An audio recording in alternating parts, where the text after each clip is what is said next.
Boa noite a todos. Queridos, nesse último louvor estava ali atrás, o Senhor me deu uma visão de uma pessoa caída no chão com a veia exposta, uma veia do braço exposta, certo? E saindo sangue, muito sangue.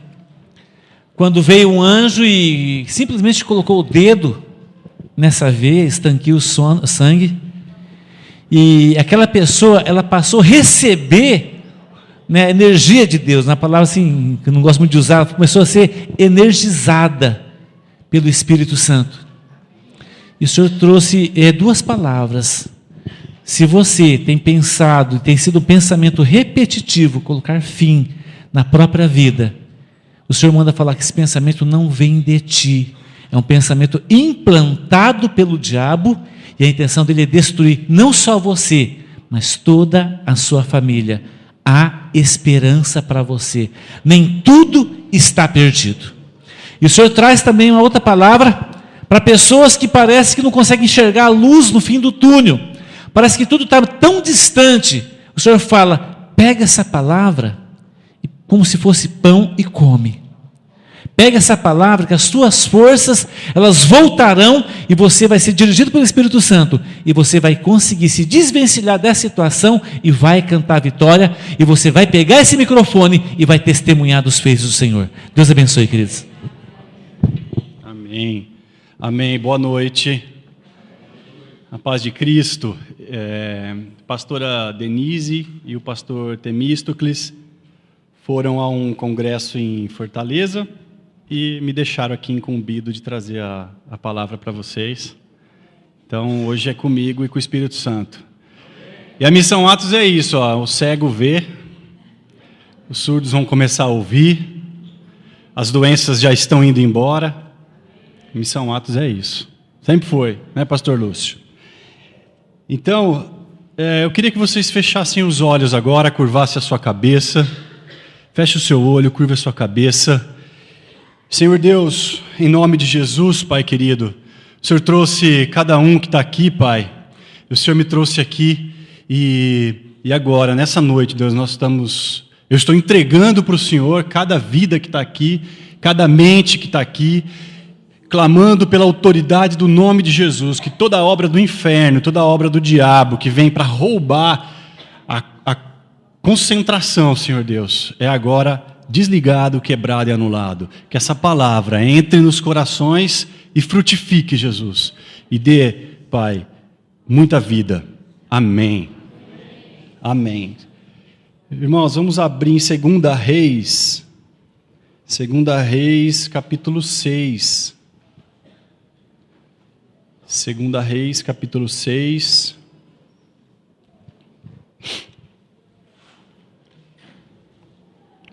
Nós vamos ler do versículo 8 ao versículo 23. 2 Reis 6, do 8 ao 23.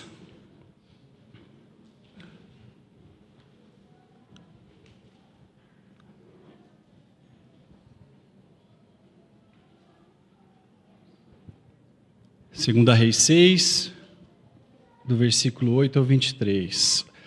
Ora, o rei da Síria estava em guerra contra Israel. Depois de reunir-se com os seus conselheiros, disse: montarei o meu acampamento em tal lugar. Mas o homem de Deus mandava uma mensagem ao rei de Israel: evite passar por tal lugar, pois os arameus estão descendo para lá. Assim, o rei de Israel investigava o lugar indicado pelo homem de Deus. Repetidas vezes, Eliseu alertou o rei, que tomava as devidas precauções. Isso enfureceu o rei da Síria, que, convocando seus conselheiros, perguntou-lhes: vocês não me apontarão qual dos nossos está do lado do rei de Israel? Respondeu um dos conselheiros: nenhum de nós, majestade. É Eliseu, o profeta que está em Israel. É ele que revela ao rei de Israel até as palavras que tu falas em teu quarto. E ordenou o rei: descubram onde ele está, para que eu mande capturá-lo. Quando lhe informaram que o profeta estava em Dotã, ele enviou para lá uma grande tropa com cavalos e carros de guerra. eles chegaram de noite e cercaram a cidade. E o servo do homem de Deus levantou-se bem cedo pela manhã, e quando saía, viu que uma tropa de cavalos e carros de guerra havia cercado toda a cidade. E ele então exclamou: "Ah, meu senhor, o que faremos?" E o profeta respondeu: "Não tenha medo, aqueles que estão conosco são mais numerosos do que com eles." E Eliseu orou: "Senhor, abre os olhos dele para que veja." Então o Senhor abriu os olhos do rapaz, que olhou e viu as colinas cheias de cavalos e carros de fogo ao redor de Eliseu. Quando os arameus desceram na direção de Eliseu, ele orou ao Senhor: "Fere estes homens de cegueira." Então ele os feriu de cegueira, conforme Eliseu havia pedido. E Eliseu lhes disse: "Este não é o caminho, nem esta é a cidade que procuram. Sigam-me, e eu os levarei ao homem que vocês estão procurando." E os guiou até a cidade de Samaria. Assim que entraram na cidade, Eliseu disse: "Senhor, abre os olhos destes homens, para que possam ver." Então o Senhor abriu-lhes os olhos, e eles viram que estavam dentro de Samaria. Quando o rei de Israel os viu, perguntou a Eliseu: "Devo matá-los, meu pai? Devo matá-los?" Ele respondeu: "Não. O rei costuma matar prisioneiros que captura com a espada e o arco? Ordena que eles sirvam comida e bebida, e deixe que voltem ao seu senhor." Então o rei preparou-lhes um grande banquete, e terminando eles de comer e beber, mandou-os de volta para o seu senhor. Assim, as tropas da Síria pararam de invadir o território de Israel. Amém. Glória a Deus. Logo que eu converti a Jesus e conheci Jesus, 31 de dezembro de 2008, eu fui a um culto de celebração como esse de hoje, e ali eu tive a minha primeira experiência com Deus, com Jesus. Fui visitado piamente pelo Espírito Santo, e ali eu senti que houve uma transfusão de sangue. Eu sentia mesmo nas minhas veias sendo trocado o meu sangue. E ali eu comecei a minha caminhada cristã naquele dia. E passaram-se 9 dias, na época eu não morava aqui, eu morava em Jaboticabal, e eu tinha recentemente, eu tive uma empresa lá com a minha ex-esposa, e ali, nessa empresa, a gente herdou um processo trabalhista. Então foram 9 dias, quando eu saí, eu vinha para Rio Preto, voltava para Jaboticabal. Aquele ano de 2009 foi praticamente todo assim, no final do ano que eu mudei para cá. Mas naquela primeira semana de convertido, que eu estava conhecendo, né, os caminhos do Senhor, foi quando eu recebi essa notificação desse processo trabalhista. Eu nunca tinha passado por essa experiência, e foi uma funcionária que eu tive, que foi a que a gente mais ajudou, né? E aí, eu estava no escritório que eu trabalhava lá em Jaboticabal, e tinha uma escada grande assim, e o oficial de justiça apertou o interfone e falou: eu queria falar com o Rodrigo. Eu falei: tá bom, pode subir aqui. Ele falou: aqui tem uma notificação, um processo trabalhista. E a moça, era uma pizzaria, ela era ajudante da cozinha, tinha um salário aí de uns R$700, e ela ficou com a gente, não deu 1 ano e meio. E no processo ela pedia R$250 mil. E eu ali, tinha acabado de separar, estava começando um emprego novo. Falei: de onde vai vir esse dinheiro, né? Falei: estou perdido aqui. E aquilo ali, a hora que eu recebi aquilo, né, eu falei: meu Senhor, estava fresquinho na fé, fresquinho. E a única coisa que eu consegui entender daquilo foi: libera o perdão para essa mulher, porque ela não sabe o que ela está fazendo. Então essa foi minha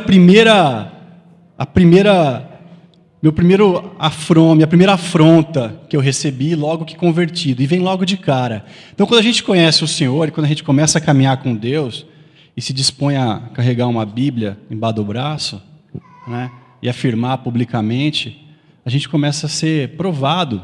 e as desvantagens começam a vir, né? Somos sempre confrontados pela desvantagem. Então, eu não sei quanto tempo você tem, se você caminha com o Senhor Jesus, mas eu acredito que você, assim como eu, é sempre confrontado pelas desvantagens. E nós vamos discorrer aqui hoje, entender como é que se dá isso. Nesse trecho aqui com Eliseu, né? Como é que aconteceu essa desvantagem, como é que esse jogo virou? Porque nós vamos ser sempre, nós que nos dispomos a andar com Cristo, nós que nos dispomos a acreditar num Deus, a gente vai estar sempre passando por afrontas e, por incrível que pareça, a gente vai sempre achar que estamos em desvantagem. Ora, a desvantagem de fato existe, é real, não tenho dinheiro para resolver tal problema, não sei resolver tal situação. Ou é uma desvantagem numérica, né? Ou, ora, é um sentimento que vem e domina a gente, uma emoção que é infundada, não tem fundamento. Então, nós vamos entender isso, né? Então, quando você começa a caminhar com Jesus, pode ser que você já tenha ouvido falar, ou pode ser que você tenha essa impressão, eu vim para a igreja, minha vida piorou, né? Ou pode ser que você tenha se confrontado com algum frequentador menos orientado da igreja, e a pessoa pega e fala, agora você vai começar a ir para a igreja, você vai ser retalhado, porque o inferno vai vir para cima de você, o diabo vai te pegar, né? Então nós vamos estar sempre sendo confrontado pela desvantagem. E nós vamos ver como é que isso se deu aqui nesse momento, e como que a gente encara isso, nós que nos dispomos a andar com Cristo, ou estamos começando essa caminhada, né? Então, a desvantagem real, ela está de que lado? Existe a desvantagem, aquela que a gente acha, como foi aqui com o servo do Eliseu. O servo do Eliseu, o moço, né? Em outros lugares ele é chamado pelo moço. Ele achava que a desvantagem estava com eles, porque a hora que ele acordou de manhã e viu aquele monte de soldado que cercava a cidade, ele ficou apavorado. Mas a desvantagem real, ela está de que lado? Olha o versículo 11 e o 12. Versículo 11 e 12. A desvantagem real, ela vai estar sempre do lado do inimigo, não do nosso lado. A desvantagem real, a desvantagem na realidade está com ele, não com a gente. E é isso que nós vamos discorrer aqui. Olha só, no versículo 11, ele fala assim, respondeu um dos conselheiros para o rei, né? Aonde que está aonde que está? No 11 ele fala assim, o rei ficou enfurecido, o rei da Síria, a hora que os conselheiros falaram, né? A hora que sempre que ele chegava no lugar, o rei de Israel já estava sabendo o que ia acontecer. E o rei da Síria ficou enfurecido, achando que tinha um espião dentro da sua tropa, dando a dica para os israelitas, porque sempre que eles chegavam, os israelitas já estavam sabendo. E ele falou, ficou enfurecido, falou, vocês não me falar quem é o espião que está aqui com a gente? Ele falou, não tem espião nenhum, majestade. O que acontece é que o Eliseu, o profeta de Israel, é ele que revela ao rei. Então, onde há um profeta, aonde há um servo de Deus, a desvantagem está sempre do outro lado. A desvantagem real está sempre do outro lado. Olha só, onde há um profeta, o que acontece? Onde há um homem de Deus. O versículo 18, a hora que o servo do homem de Deus, né, o aprendiz ali, viu que tinha aquele monte de soldado, ele falou, e agora, né, estamos perdidos. Aí o que Eliseu fez, o profeta, o homem de Deus, no versículo 18? Ele orou ao Senhor, né, e pediu que os homens ficassem cegos. Na hora que eles iam atacar, Eliseu falou, cega eles. E aí eles ficaram perdidos. Então a desvantagem estava de que lado? Estava do lado deles ou estava do lado dos israelitas? Quem levou a vantagem naquele momento? Quem levou a vantagem? Levou a vantagem o lado que tinha um homem de Deus, um servo de Deus. Então, nós somos sempre confrontados pela desvantagem, mas a desvantagem real está sempre do outro lado. Ora, às vezes a gente não consegue entender isso, porque a gente está tão apavorado, está tão desesperado que a gente não consegue ver, e a gente não consegue lançar a mão daquilo para qual nós fomos chamados, que é ser um servo de Deus, ser um profeta de Deus, né? Olha só, a desvantagem real está sempre do outro lado. No versículo 12, também a gente vai ver o seguinte,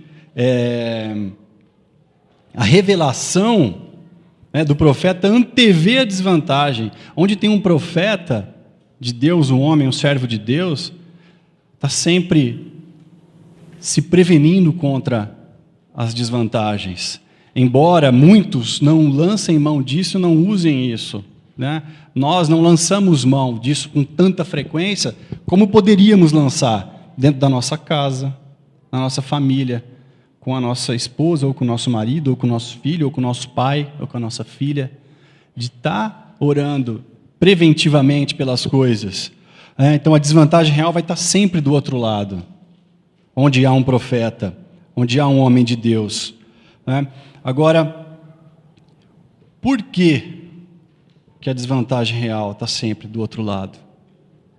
Porque nós, que somos representantes aqui na terra, eu, você, cada um que está aqui hoje, não importa quanto tempo você está com Cristo ou não, ou se você está conhecendo a pessoa do Cristo ressurreto hoje, eu queria te dizer que você tem a autoridade que a Ele foi dada. Porque o Cristo, quando Ele foi para aquela cruz, e a Bíblia diz que Ele desceu no inferno, pisou na cabeça de Satanás. Então, a ressurreição de Cristo foi que, depois da ressurreição de Cristo, é que Ele recebe toda a autoridade, todo o poder por Deus. Ele recebe essa autoridade pelo Pai dele. E nós, que somos representantes dele, aqui na terra, nós temos e carregamos a mesma autoridade. A Bíblia diz, né, toda autoridade me foi dada nos céus e na terra, Jesus falou. E nós que estamos seguindo Ele, temos essa mesma autoridade no nome de Jesus. Alguns já experimentaram isso, né, alguns estão experimentando isso nas células, alguns experimentam isso em casa, essa autoridade do nome de Jesus. Porque aonde você for, aonde você estiver, você é um representante de Cristo. Você é um cristão. Isso é ser um cristão. A palavra cristão, ela tem a sua origem em pequenos cristos. São pequenos cristos. As primeiras pessoas que receberam esse título de cristão, eles eram pequenos cristos, seguidores de Cristo. Então hoje aqui eu estou vendo vários pequenos cristos, várias pequenas cristãs com autoridade, porque essa desvantagem que você acha que está na sua vida, que está querendo te derrubar, esse rei da Síria, ou seja lá de onde for o rei que está querendo te pegar, você hoje vai se levantar na autoridade de Cristo, e você vai enxergar que a desvantagem está do outro lado, porque nada pode contra Cristo. E naquela mesma semana que eu recebi essa notificação, eu falei, agora danou, né? Da onde eu vou arrumar esse dinheiro? Enfim, e ali eu comecei a realmente colocar Deus na frente de tudo, e caminhando. Resumo da história, a gente conseguiu fazer um acordo de R$15 mil e pagamos em 30 vezes, né? Ou seja, sem a gente julgar a justiça, que tem lá as suas peculiaridades, quem é empresário sabe do que eu estou falando, ou quem já passou por isso sabe como é difícil a gente lidar com o processo trabalhista. Mas a paz que eu tive, olha, nada superou, nada suplantou, não perdi uma noite de sono com aquilo. E assim, se fosse uma semana antes, eu acho que eu teria ido lá na casa dela, porque a cidade é pequena, eu sei onde ela morava, e sei lá o que eu teria feito. Né? Então a autoridade de Cristo vem. A desvantagem real não está do seu lado, não está do meu lado, está do outro lado. Agora, nós vamos ser sempre confrontados pela desvantagem. Né? E se de fato, nós estamos aqui, estamos vendo, a gente está vendo, aprendendo com Eliseu, que a desvantagem real está do outro lado, por que, de onde vem a nossa desvantagem? Embora a gente está vendo que a desvantagem real está do outro lado, por que embora você fica cabisbaixo? Por que embora a desvantagem real esteja do outro lado, eu passo por momentos de dificuldade, você passa por momentos de dificuldade e acha que o mundo vai acabar, e você perde 1, 2, não 3, 4 noites de sono, aquela dor te pega, você entra em estado de pré-depressão. Por quê? Por que isso acontece? Se de fato nós estamos vendo que onde há um representante de Cristo, a desvantagem está do outro lado. Por quê? Olha só, que sentimento que é esse? Existe uma desvantagem, é importante a gente entender isso, que é real, e existe uma que é a gente que cria, está dentro da gente.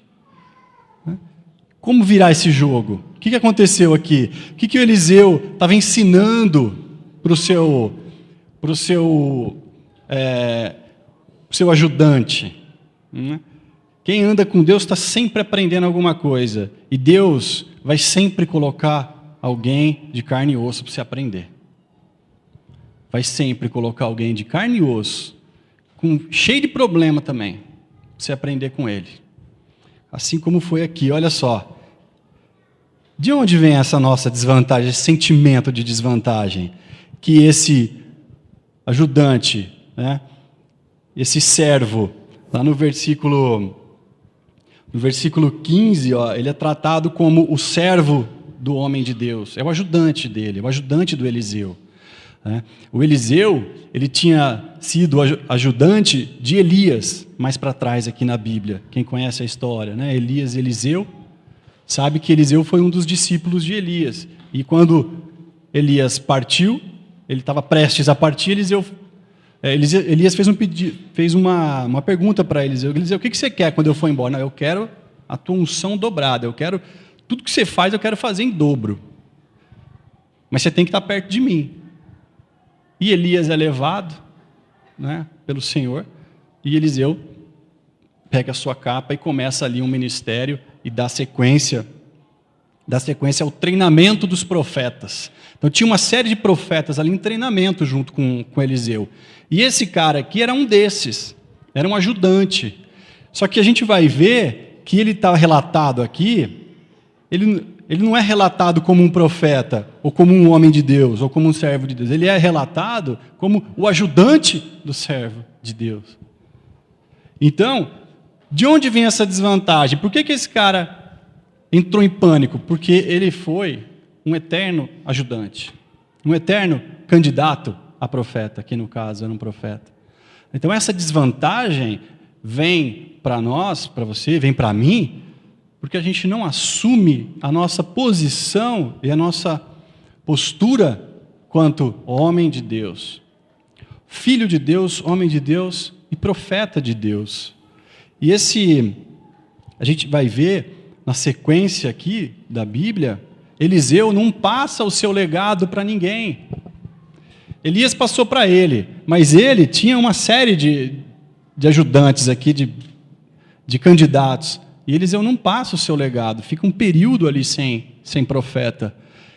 Ou seja, ninguém se apresentou, ninguém falou, não, eu assumo esse legado, eu quero para mim, como Eliseu fez com Elias. Ele ficou ali, eterno candidato. Então estava cheio de eterno candidato. Né?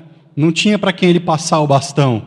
A tentativa que ele já tinha tido, o Eliseu, um pouco para trás, que foi no episódio de Naamã, onde teve um ajudante de Eliseu que chamava Geazi. Esse ajudante também passou por um aprendizado imenso, mas na última hora a ganância fez com que ele corresse lá atrás do Naamã, que quis dar dinheiro para o Eliseu. Eliseu ajudou o Naamã a ser curado, e o Naamã quis dar dinheiro para o Eliseu não quis aceitar, para o cara não achar que era o dinheiro dele que estava comprando aquela bênção. O Eliseu não quis aceitar aquele dinheiro, mas o servo dele, o ajudante dele, que chamava Geazi, correu lá atrás do Naamã e falou, ele inventou uma mentira braba para o lado do Naamã. O Eliseu não queria o dinheiro, mas agora ele se arrependeu, ele quer o dinheiro. E aí o Geazi pega o dinheiro dele e acaba morrendo com lepra. Ele pega a lepra, ele comete um pecado. Ou seja, ele foi um eterno candidato a profeta também, o Geazi. E esse aqui já é o segundo na ordem aqui do Eliseu, que ele estava se tornando um eterno candidato. Ele não aparecia, não se apresentava. Então, de onde vem a nossa desvantagem? De onde vem a nossa desvantagem? Dessa postura de não assumir as coisas, de não assumir o legado. E aí a gente vem para dentro da igreja e é a mesma coisa. A gente vai ter aqui eterno candidatos ao batismo, já está seguindo ao Senhor há muito tempo, mas não consegue dar o passo, não batiza. A gente vai ter eternos candidatos ao discipulado, pessoas que vieram para a célula, mas começam a enroscar, não quer ser discipulado, sempre tem um argumento. A gente vai ter eternos candidatos a membros ativos, funcionais da igreja, e aí a gente vai para fora da igreja, e a coisa continua do mesmo jeito. A gente vai ter eternos candidatos à promoção, está lá na empresa, não consegue assumir, o chefe quer dar a rédea, mas o cara não vai, tem medo. A nossa desvantagem vem daí. A nossa desvantagem vem de ser um eterno candidato a alguma coisa. Não é? Que a gente precisa, hoje o Espírito Santo está dizendo para mim, está dizendo para você, agarra essa oportunidade. Agarra. Pegando um gancho na palavra da semana passada, você é mais capaz do que sabe. Assim como Gideão foi capaz. Você é capaz. Essa palavra de hoje se complementa, essa de hoje e a da semana passada. Você é mais do que capaz. Assume o legado para qual você existiu. Assume o legado para qual Deus te colocou.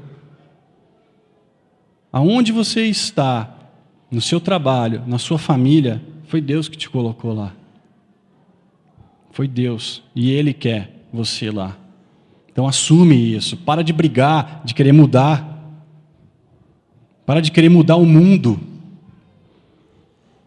E assume ali a tua posição, dentro da sua casa. Estar aqui hoje foi um baita desafio para mim. Um baita desafio. Subir aqui e falar, onde muitas vezes está o pastor Temístocles, que é uma pessoa, um baita de um pregador, é um desafio, assim, só a palavra da semana passada me fez subir aqui hoje, que eu já estava sabendo que eu ia ter que subir aqui, e eles falaram, quando eu fiquei sabendo que eles iam viajar, eu já comecei a apavorar, falei, sou eu, não vai ter outro, eu e o pastor Lúcio, falei, vai ficar um para cada lado, um no sábado e um no domingo. Eu já falei, Senhor, está na tua mão. A terceira vez que eu estou fazendo isso, eu fiz uma em Guapiaçu, e uma vez lá no sábado na Anísio Haddad, mas a gente vai ficando mais perto daqui de cima, a responsabilidade vai aumentando, mas o Espírito Santo ajuda, e vai ajudando. Então, você é mais capaz do que sabe, eu sou mais capaz do que eu sabia, né? E é só com a força, realmente, do Espírito Santo, para a gente ir dando os passos. Então, hoje o Espírito Santo está aqui, porque você veio aqui.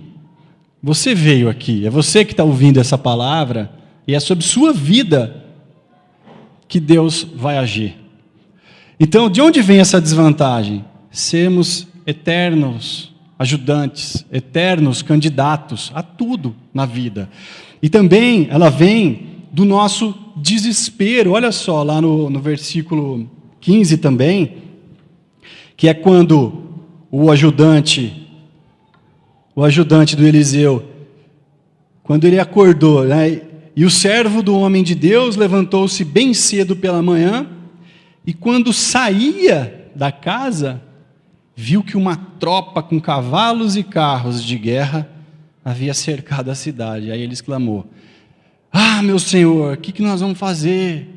Então ele ficou desesperado. Então, a nossa desvantagem, às vezes, ela vem porque a gente fica desesperado com a situação, com a circunstância, com o problema, né?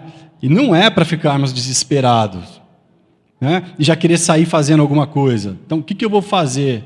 Né? Conversava há pouco com uma mãe, aqui mesmo, uma irmã, que a filha dela e uns amigos sofreram um acidente de carro, vindo para Rio Preto agora, foram viajar no feriado.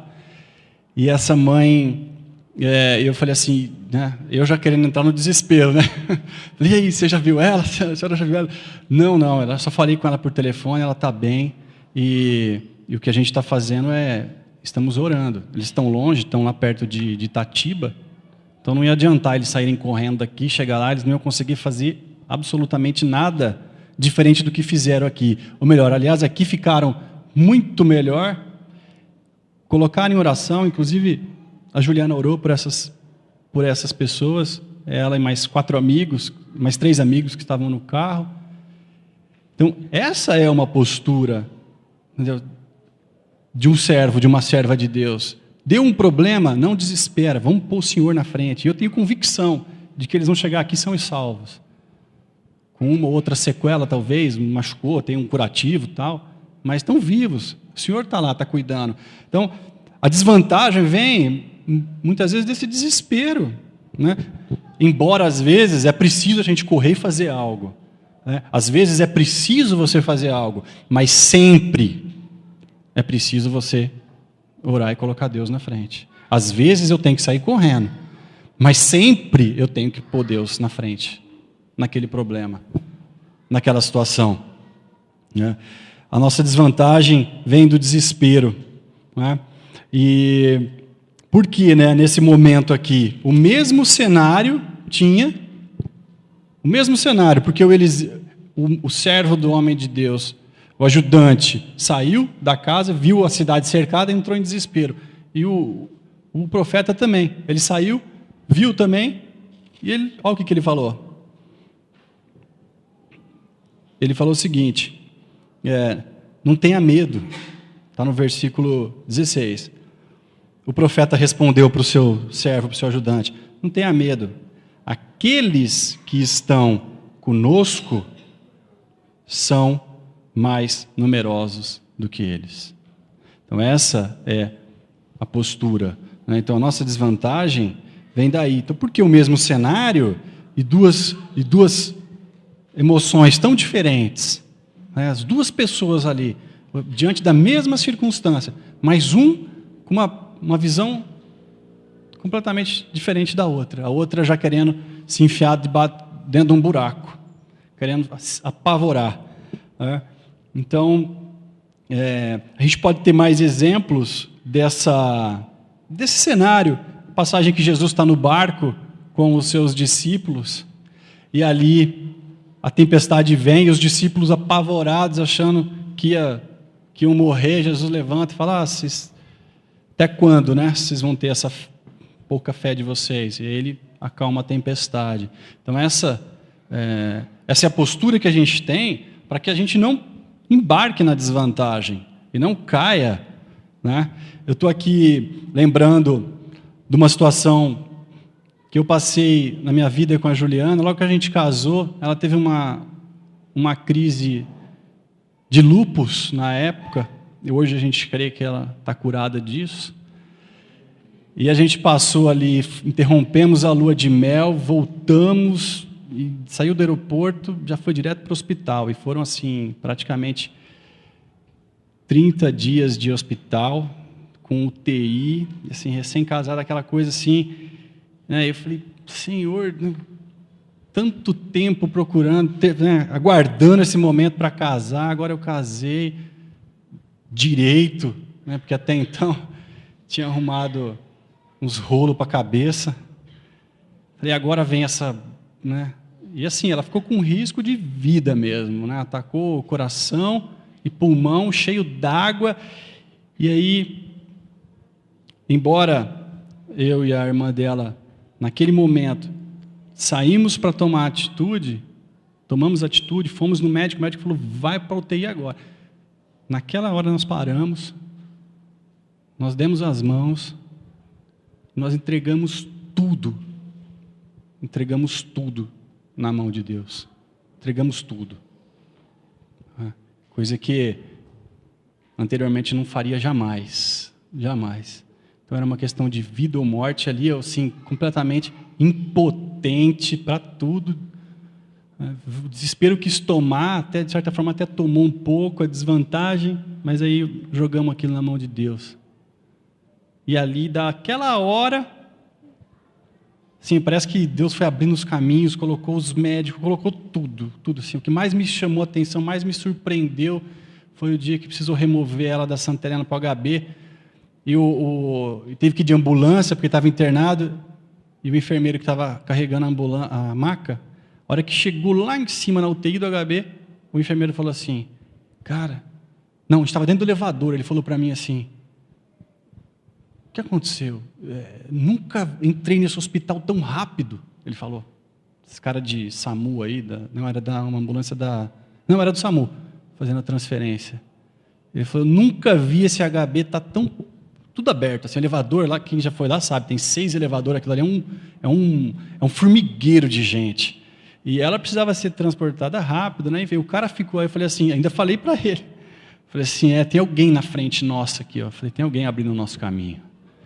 É o Senhor. Falei, Jesus, não sei se você conhece ele, meu amigo, mas ele está aqui ajudando a gente. Falei para esse cara. Então, são essas situações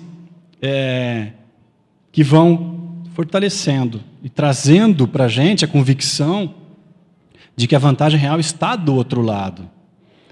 E quando isso aconteceu comigo, eu era um líder de célula, minha função dentro da igreja. E minha função dentro da igreja ainda é líder de célula, né? Mas desde que eu pus o pé dentro da igreja, já me ensinaram a orar e falou, se vira, negão, né?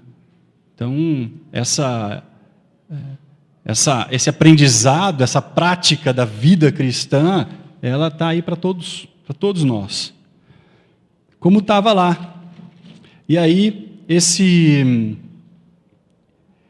moço, esse servo, Eliseu orou e ele conseguiu enxergar, né?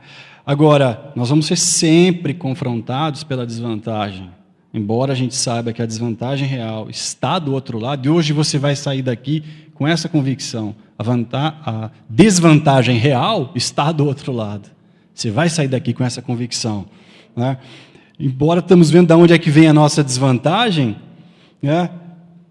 Por quê? Para que serve a desvantagem, então? Para que serve, né? A glória de Deus se manifesta na desvantagem dos seus filhos. A glória de Deus, a mão de Deus, se manifesta na desvantagem dos seus filhos.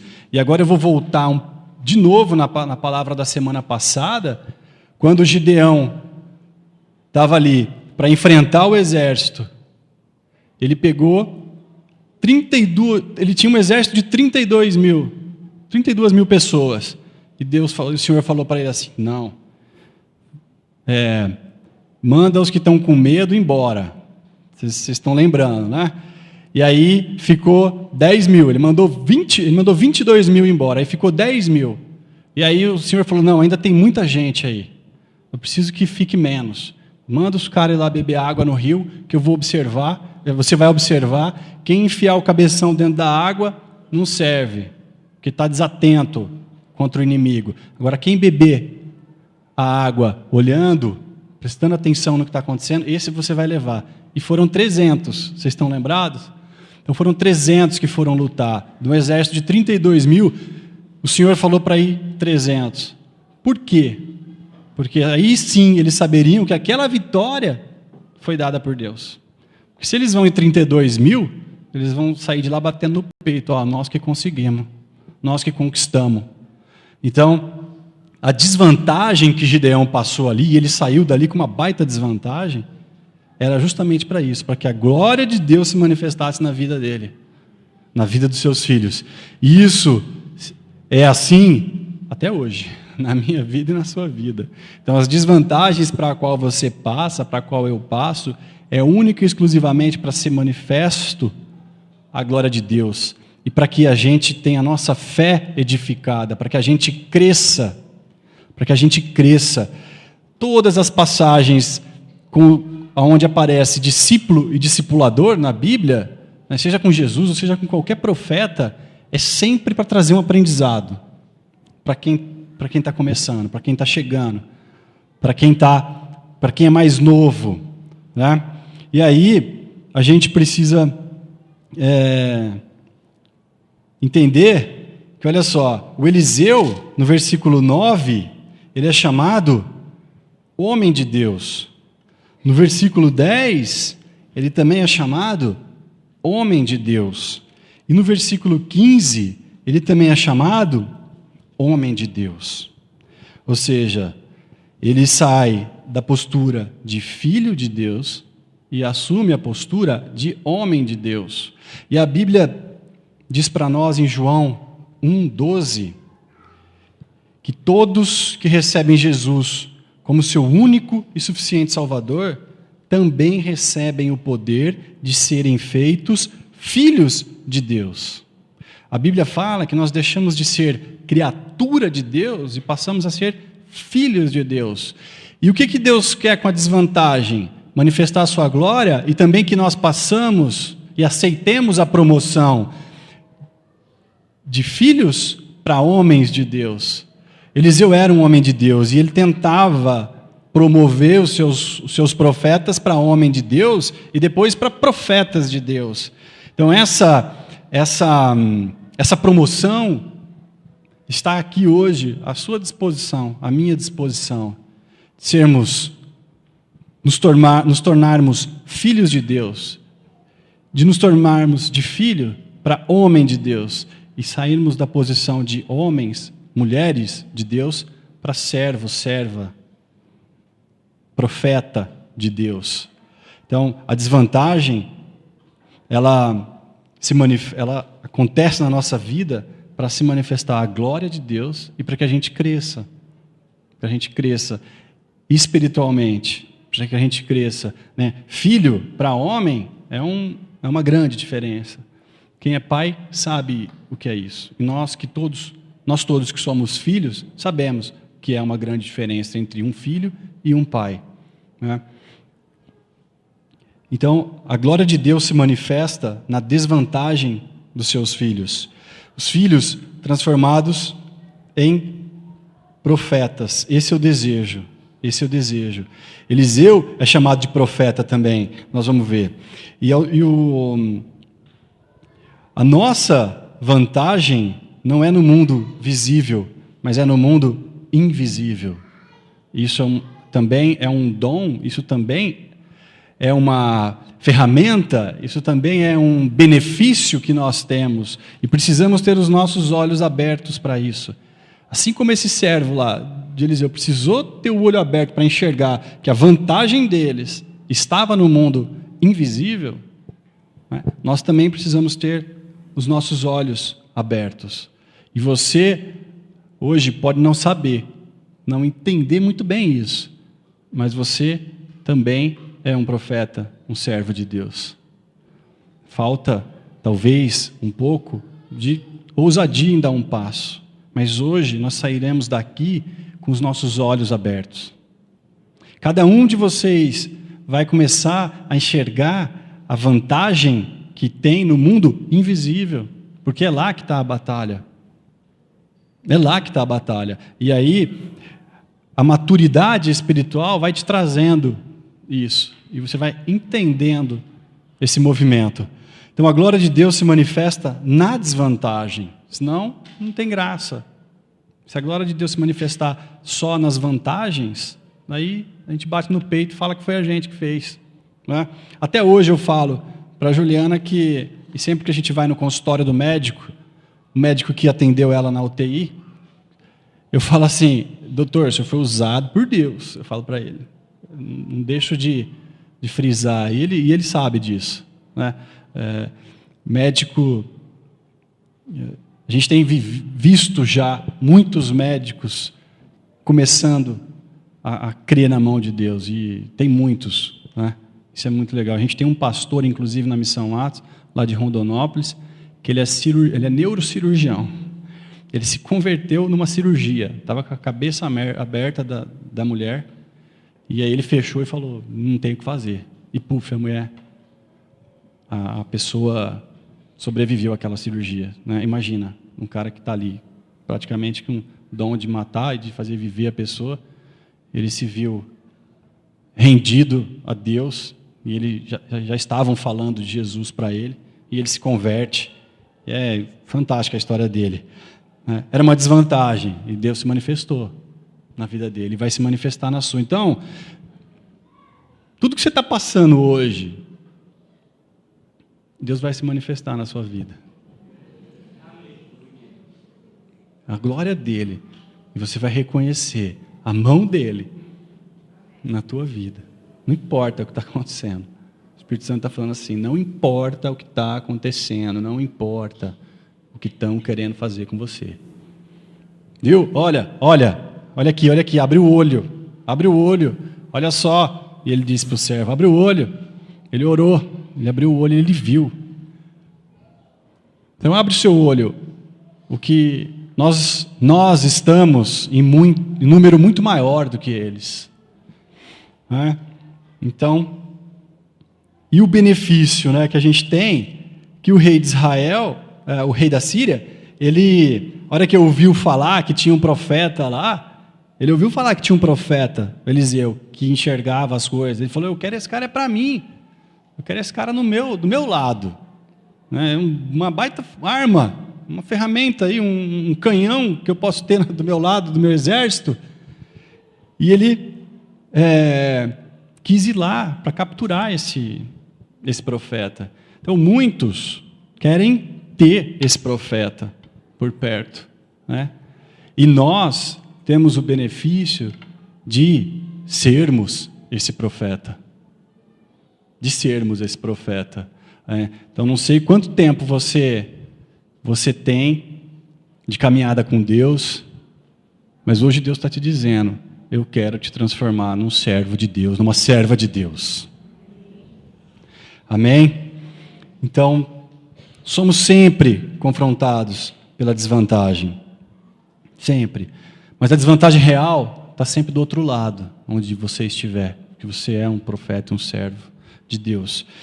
E a nossa desvantagem de onde vem? Vem da nossa falta de ousadia para dar um passo e virar, sair do eterno candidato e se transformar num profeta, né? E a glória de Deus se manifesta na desvantagem dos seus filhos. Hoje é dia de ceia. Hoje é dia de ceia. E você hoje, ao tomar a ceia, Deus vai começar a te trazer a convicção de que você é um profeta, de que você é uma profeta de Deus. Então, gostaria que vocês ficassem em pé. A gente está terminando a palavra. E hoje, você vai deixar de ser um eterno candidato